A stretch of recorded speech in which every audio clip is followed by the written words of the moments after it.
With a history of 2,000 to 3,000 years, traditional Chinese medicine has formed a unique system to diagnose and cure illness.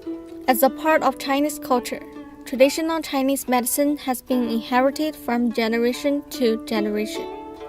The traditional Chinese medicine approach is fundamentally different from Western medicine approach. In traditional Chinese medicine, the four methods of diagnosis consisting of Wang, Wen, Wen, Qie. Wang indicates that doctors directly watch the outward appearance to know a patient's condition. Wen is a way for doctors to collect messages through hearing the sound and smelling the odor. Wen suggests that doctors question the patient and his relatives so as to know the symptoms, evolution of the disease, and previous treatments. Qie means the taking of the pulse, which refers that doctor noting the pulse condition of patients on the radial artery and then to know the interchange of symptoms.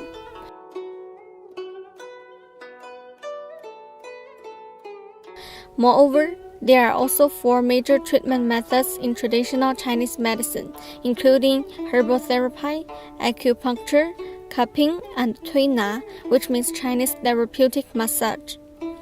The unique diagnosis and treatment methods make traditional Chinese medicine different from the Western medical system. According to the research of the Globe and Mail, among 3,000 university students, 90% feel stress and anxiety. There are even 1.3% have suicidal thoughts. For this problem, traditional Chinese medicine has its particular treatment.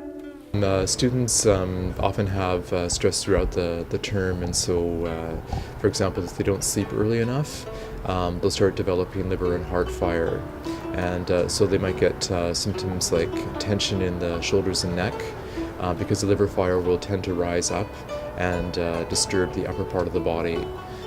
So they feel like they can't relax their shoulders and neck. They'll feel stiff. They might get a headache. They might get dizziness. Sometimes they'll get redness in the face, redness in the eyes, or itchy eyes, sometimes dry or bitter mouth. They're all indications that the liver isn't working very well. And when the liver doesn't work well, it leads to a lot of emotional imbalances. So people might get depression. They might get mood swings. They might get angry easily. That indicates that the liver isn't happy.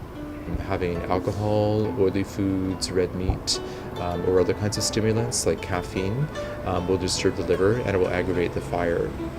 So people who have these kind of problems, they should avoid those kinds of foods. Sometimes people will find when they wake up in the morning that they have strong odor in the body, or they have bad breath, and that also indicates that the body's not detoxifying properly. Sometimes food will tend to sit in the stomach all night because the body doesn't have the energy to digest it. And so when the food sits in the stomach, it starts to ferment, it starts to rot, and it generates a bad smell. And that people will start noticing that over time. Sometimes people, when people have had stress for a long time, they develop a lot of cortisol in the body. And the cortisol causes the kidneys to feel tired. When the kidneys feel tired, people have lower back pain. They feel they can't sit up straight. They feel they can't sit for a long time. They start feeling tired for no reason. Sometimes they feel dizzy. They feel like they just want to sleep for a long time. And then they start developing long-term fatigue. So those are some common problems for people who have a lot of stress, especially students. It's very important that people who have liver problems sleep before 11 p.m. In Chinese medicine, we have a meridian clock. So every 2 hours, one meridian in this body is active. So from 11 p.m. to 1 a.m., it's the gallbladder. And then from 1 a.m. to 3 a.m., it's the liver. So those two organs, they help to detoxify the body. If the person isn't sleeping between 11 p.m. and 3 a.m., it means that the toxicities tend to build up in the body, and those two organs come under even more stress. So it's very important if somebody has an exam or some major assignment that's due the next day that they try to sleep before 11, and then they could get up early in the morning around 4 a.m. or 5 a.m. to do the work to prepare for that exam rather than trying to stay up all night. Especially if they do it for many nights in a row, they'll start developing some health problems. So the sleeping pattern is very important. A lot of students develop bad problems while they're in university, and even after they finish university, they continue sleeping that way. So it's really important to develop good habits when you're a student so that you don't carry on with bad habits after you finish your studies. It's important that students get regular exercise, at least 2 or 3 times a week. When they're doing the exercise, it's important to do enough exercise so that they can build up a little bit of a sweat, because when you sweat, the body can detoxify itself, and it causes some other physiological reactions that cause the body to relax. And then it's important that the diet be nutritious, lots of fruit and vegetables that are fairly well cooked, especially in the wintertime. Not too much raw food. Sometimes people have too much raw food, and then that leads to some digestive problems.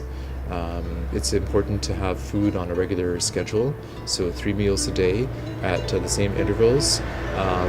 Energy drinks, too much coffee, chocolate, those kinds of things can cause more stress for the body.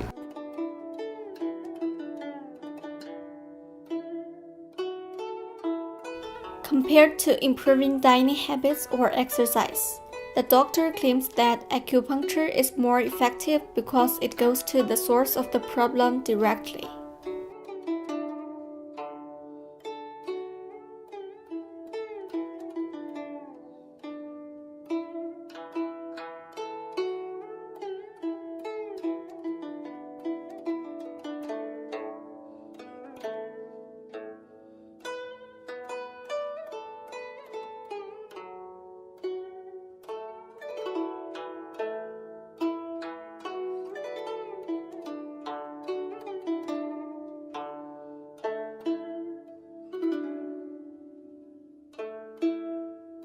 The development of Western medicine has deprived Chinese medicine of many of its adherents.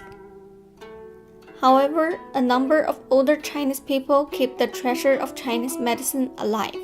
We suggest that more research should be done to improve Chinese medicine, and that Chinese medicine should be made more widely available to everyone.